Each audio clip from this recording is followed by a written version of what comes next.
It's 9 o'clock. You know what that means. But we're on the camera. It's 9 o'clock. You know what that means. It's time. It's time to rise. It's time to wake up. It's time, people. It's time to rise with purpose. But you know what day it is, right? You know what day it is. It's Monday. So we're going to rise. We're going to rise together.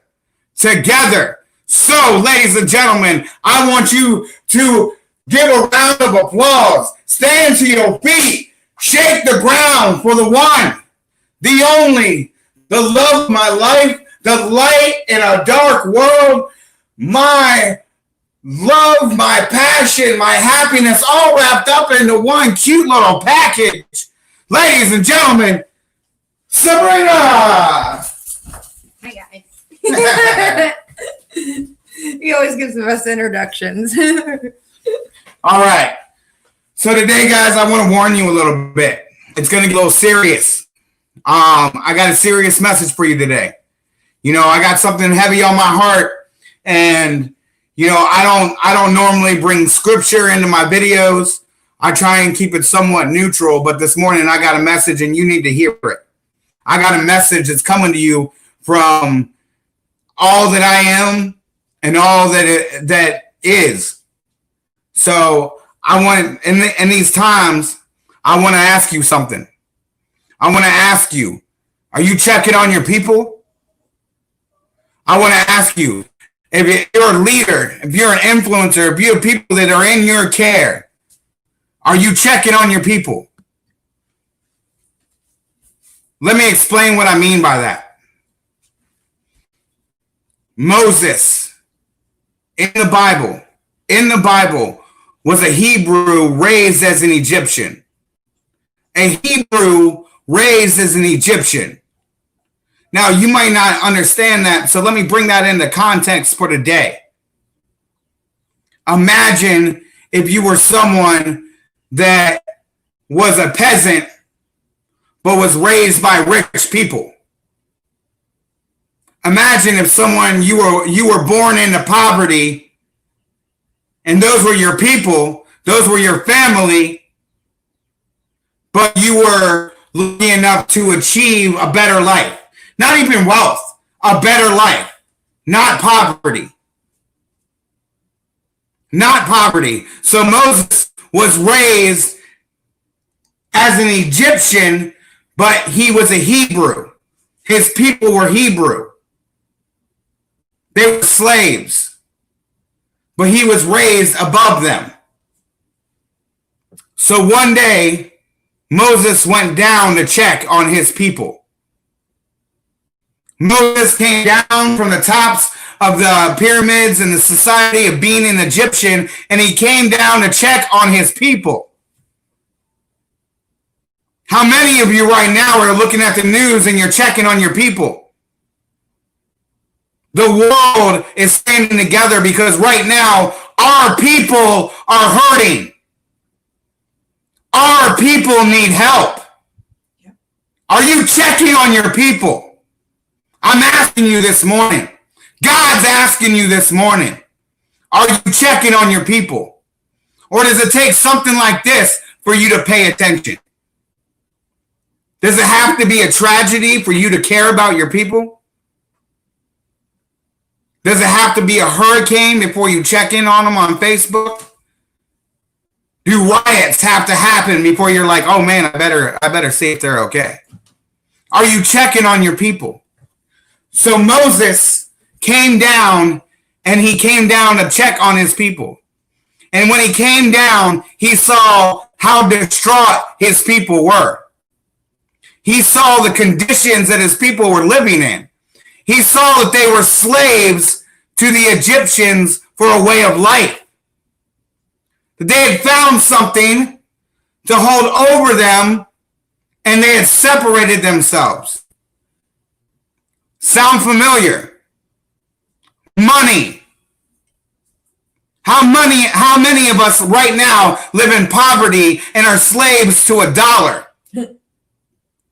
How many people are looking up to the people in the tops, the Egyptians? Listen to me here, people. The Egyptians, and We're the Hebrews. We are the slaves. We are the people at the bottom of the ladder. And how many of you are going about your day and not checking on your people? How many of you go about your day and act like everybody isn't in this struggle? Like we're not in this together. Right. So I'm going to do this, and I don't do it often, but I want to read this to you. Scripture, Exodus 2:11. Many years later, when Moses had grown up, he went out to visit his own people, the Hebrews, and he saw how hard they were forced to work. During his visits, he saw an Egyptian beating one of his fellow Hebrews.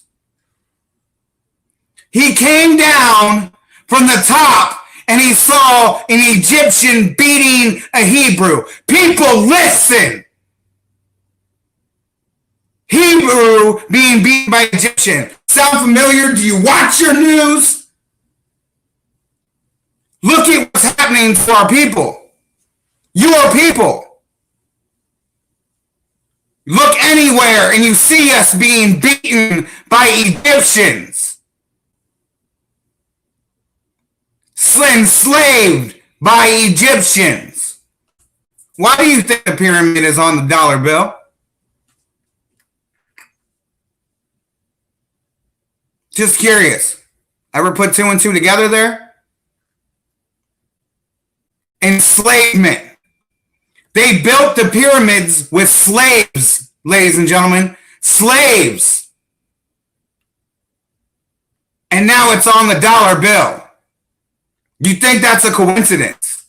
Or you think that's a reminder that we built this?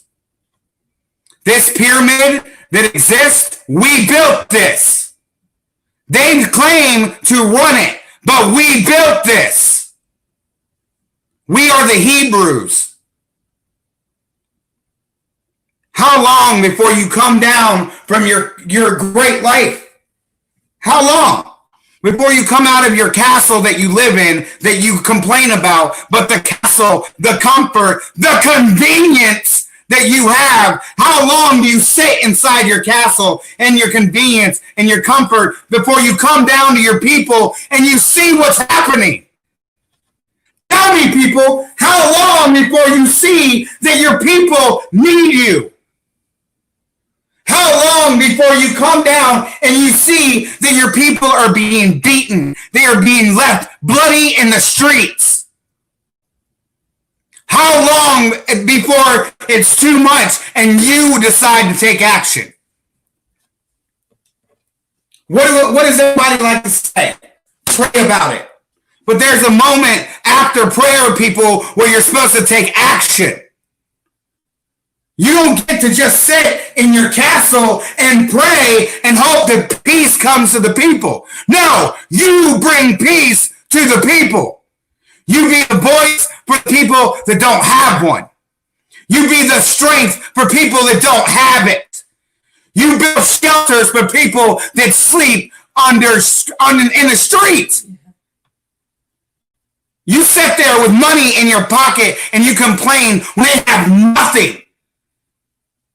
How dare you? How dare you put on a shirt and tie and go into church or work and complain about your life when they don't have anything? You need perspective.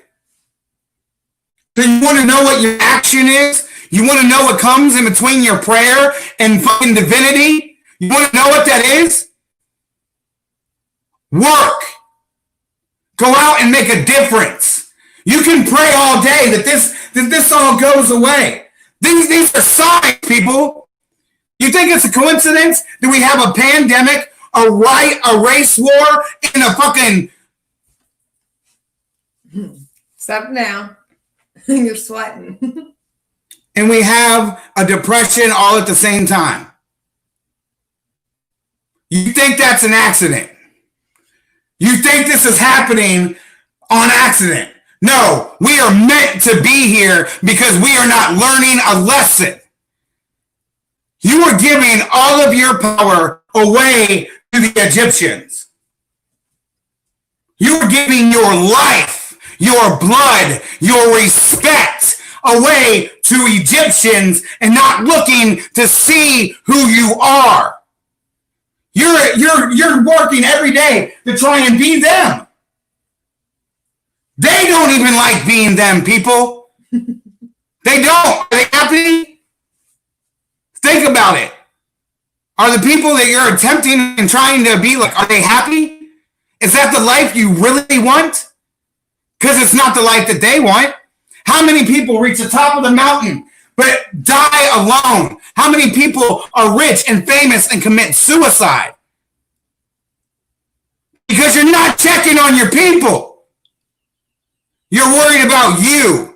And if you're comfortable, as long as you're the only person that you're worried about, guess what? You will be miserable. So, everybody in the church that's praying for change, I want you to know right now, you may not like my methods, but when God speaks to me, I speak to you. And it's as plain as this. Moses came down and he checked on his people. He saw how hard they were forced to work by the Egyptians, being enslaved to them. Then he saw a Hebrew, a fellow Hebrew, one of his brethren, being beat down in the street by an Egyptian. Do you remember what happens next?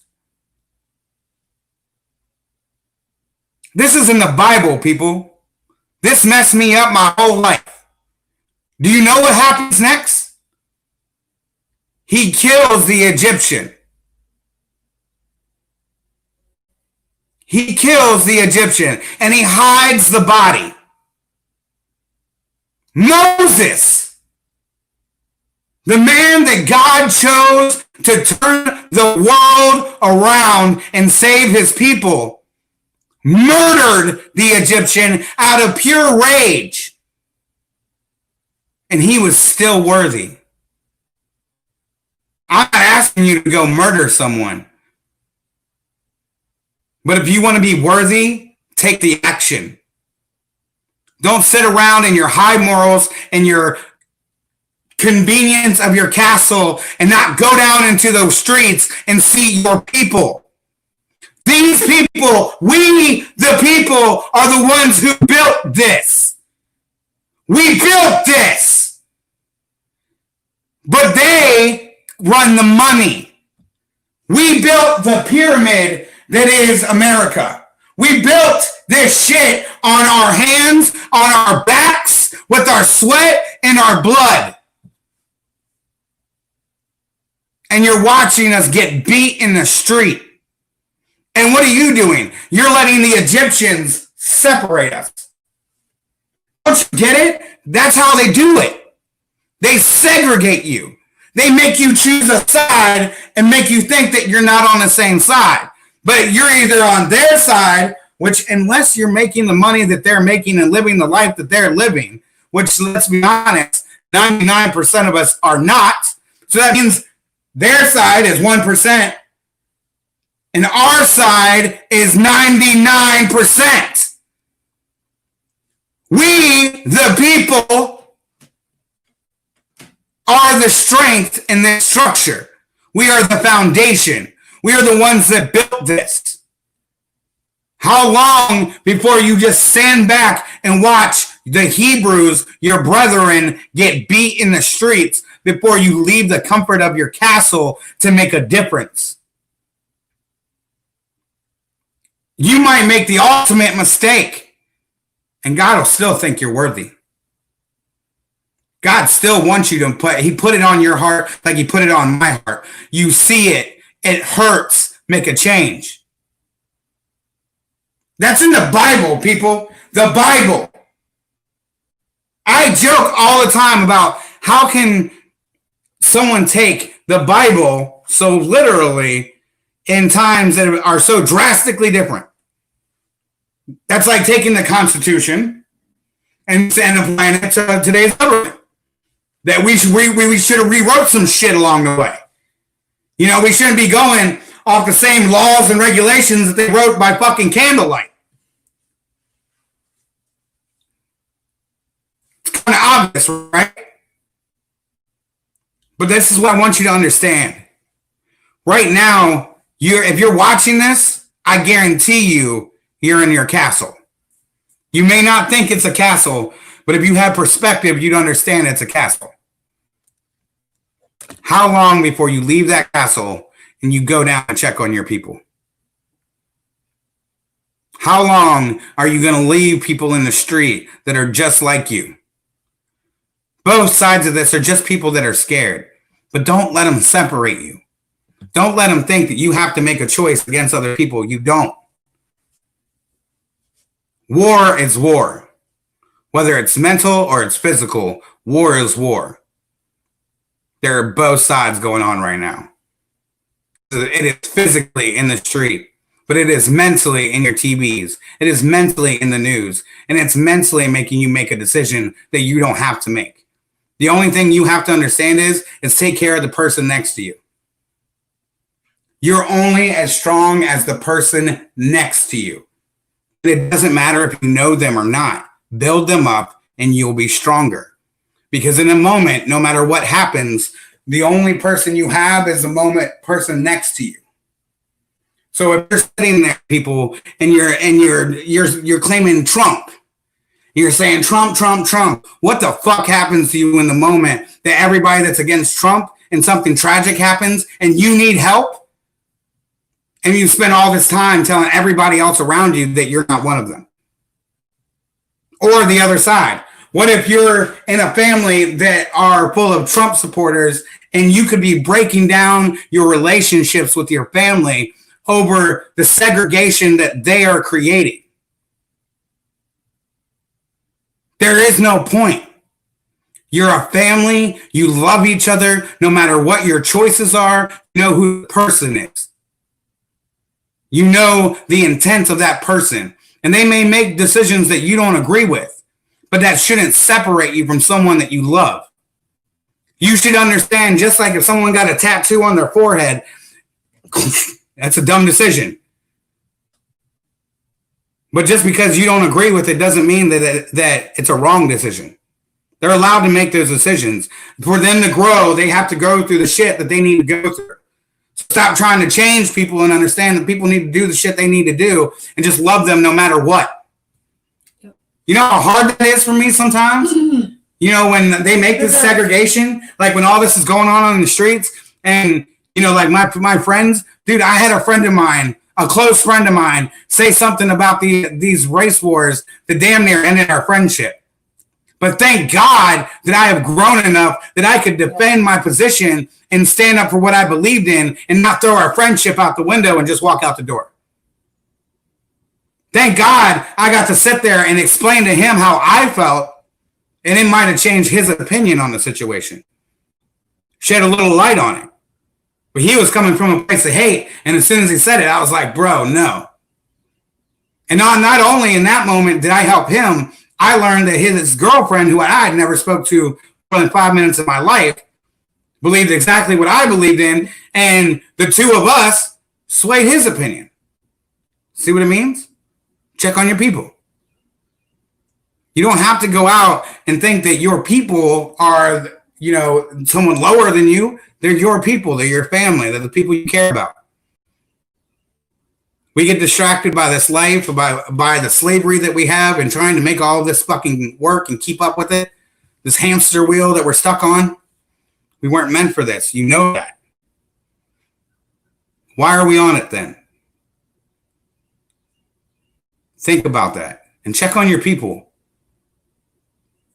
People are being beat in the street right now. If you're watching that from the comfort of your house,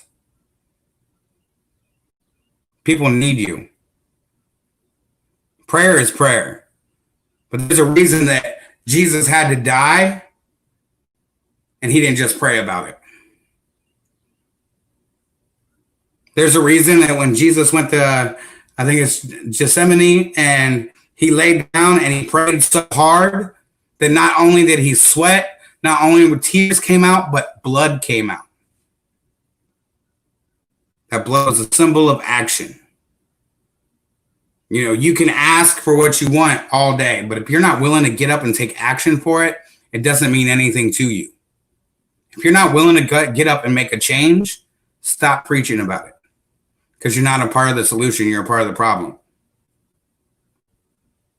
It's easy to ask for a difference. It's easy to ask for a change. But if you're not willing to put in the work, you're wasting your breath. Prayer helps. You're right. But action supports prayer. It's one thing to pray for something. It's one thing to ask for something, but you need to be willing to put in the work in order to achieve it. And that goes for prayer. If you're going to pray for someone, get off your butt and go. Look at that. I watch my words there. Get off your butt and go make a difference.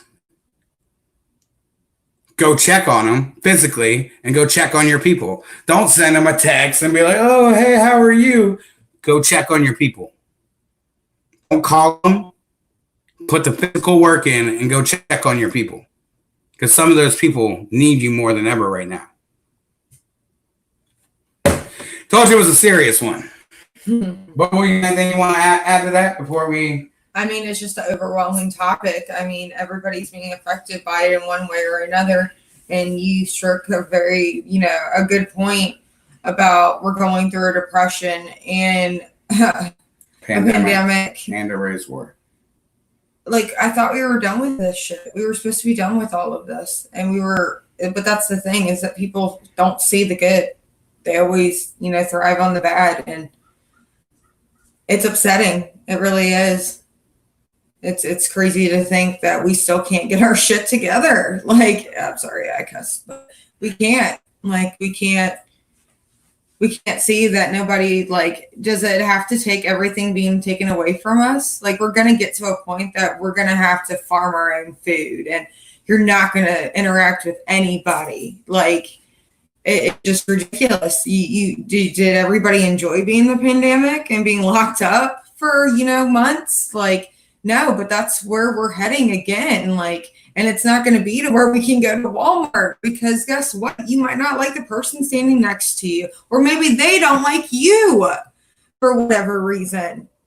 That's the world that we're in. Like, my ancestors that were here before or traveled here put their lives on the line to defend this land for us to keep it together. And look at us. Look at us. And it's all of us. You're either on the good side or the bad side. You either preach love or you preach hate. Like, and regardless of which side you stand on, I just hope that it ends up being the right one.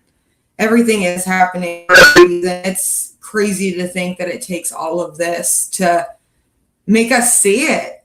Like, go get some fucking glasses. Like, you don't see it when you go to the stores. I mean, like, everybody's in masks and everybody's upset. And then you want to throw all kinds of other stupid stuff in it. Are you serious? Like, it is. It's just, it's heartbreaking. It's ridiculous. It's there's some days that I don't even want to be part of it all. Like, I don't do news. I don't do anything. And I'm a person that doesn't. I try to avoid it, and I'm still seeing it everywhere.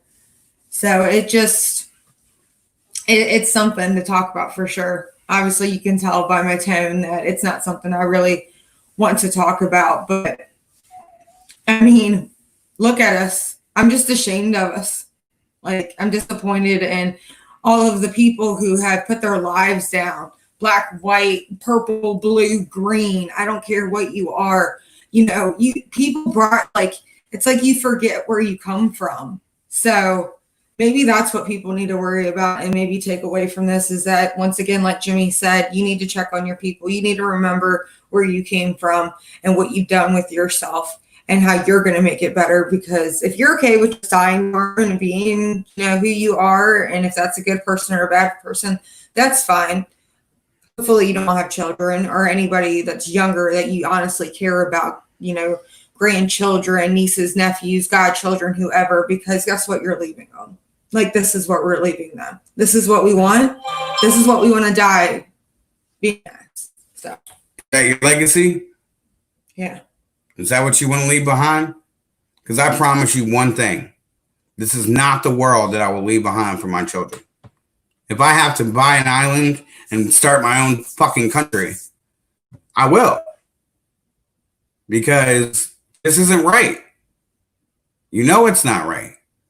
How can people live in some of the most lowest income places in the world and be the happiest?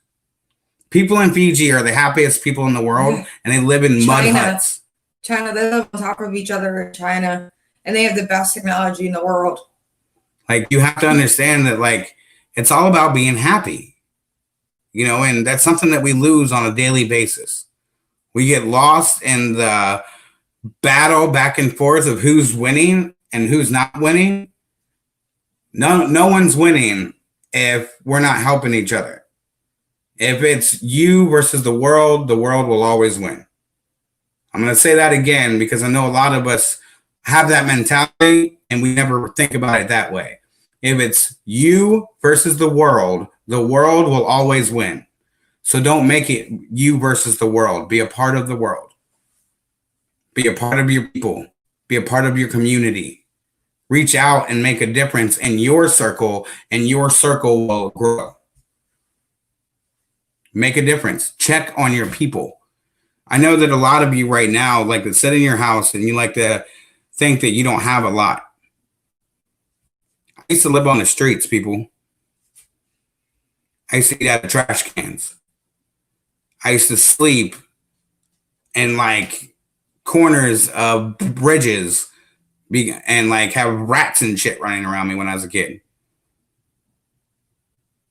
You're in a castle. Go check on your people. I told you it was a serious one. But God put that on my heart this morning. There's no way that I wasn't going to share that. You know, I have a busy day ahead of me, and maybe that's why he was like, I'm going to give you a little bit of a charge. But I want you to understand that. You were put here for a purpose. You were not put here to make $1. You were not put here to put in 40 hours a week for someone else. You were put here for something much deeper and much bigger than that. And it starts with the people that you are in charge of.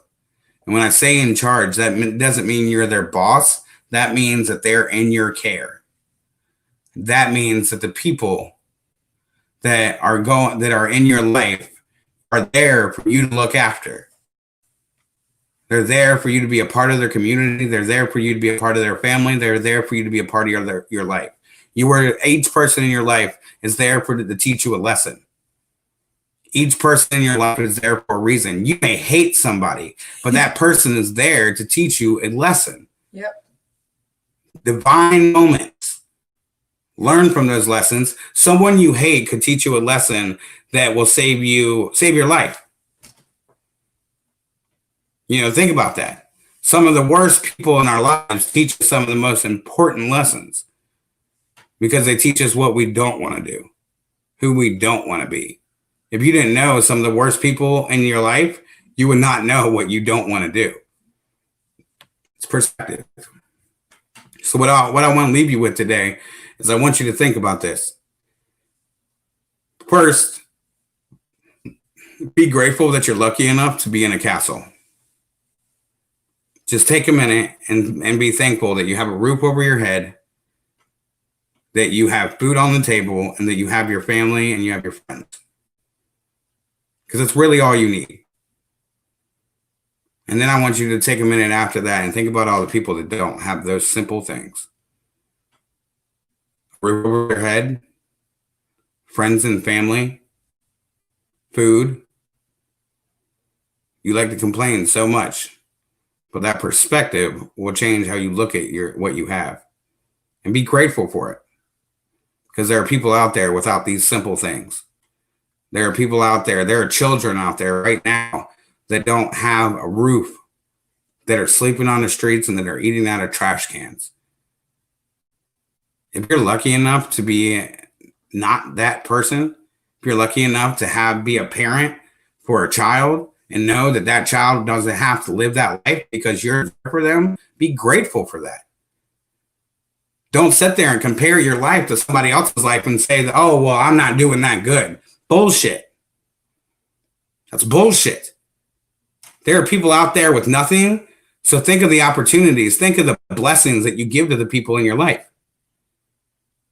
You know, if you can give $5 away to help someone in a day, that means that you made more money in that day than 65% of the world.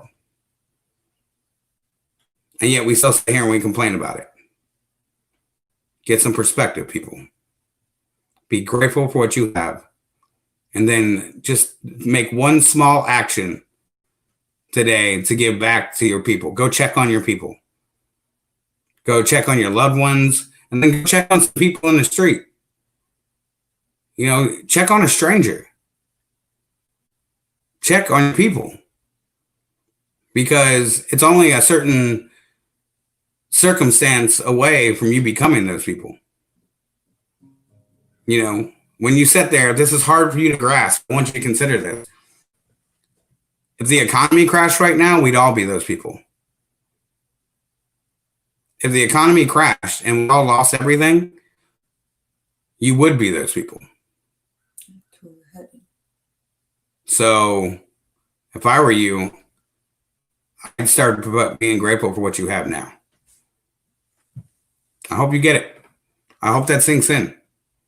I hope you get some perspective, because that shit's priceless. You know, I know that I don't deliver the word exactly the way that most people would like me to deliver the word. But I deliver the word my way. That's why I do it here, because there's no other way for me to do it that I feel comfortable enough to do it. But you need to hear it. There is purpose that you're here in this moment. And that's because God wants me to remind you to go check on your people. That He's not asking you to be Moses. He's not asking you to come down from the top and feel the pain of the situation and let the passion take someone's life. He just wants you to go check on your people because they need you. Because they're not able to. Because guess what? If they were, they'd be right there beside you, right? God acts through you. If you want God to look after your people, you look after your people. You're an instrument through which God reveals Himself. I'm going to say that one more time before we go. You are an instrument through which God reveals Himself. The music that is God is played through your being. You are an instrument through God, which God reveals Himself. Be that instrument. Play His song, not your song. I love you. We gonna call it. Oh yeah, that's a good one. Do you want to check the comments? Oh yeah, hold on. I know that there is. We got Ronald in there. Hey Ronnie. We got Priz, Kaylee. Of course, she loves Sabrina's headband. It's adorable. It's a bandana. Yep, it's a bandana. I like to call this my Tupac look. Yeah, that's her Tupac look. But I just put it as a little bow. But I love you guys. Go out and make a difference today. You know, we'll be on here every day, Monday through Friday, 9 a.m., helping you rise with purpose. I'll be here Monday and Fridays. Yeah, Monday and Friday, we rise together with the Bina. But we'll be here. But don't let it end here. Go check on your people, take action, change your life. And if y'all need us, you know where we are. Yep. Straight hustling. It's like. Are you gonna dab this time? Wait, renegade. Hold on, I got an idea. This is how I'm gonna end this one. Baby girl, come give me some. Oh, what? That's a really good idea. I'm gonna say, how you gonna say oh and then be like,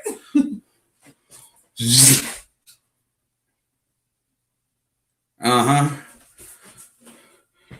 By Odin's power, I am Thor! Ah!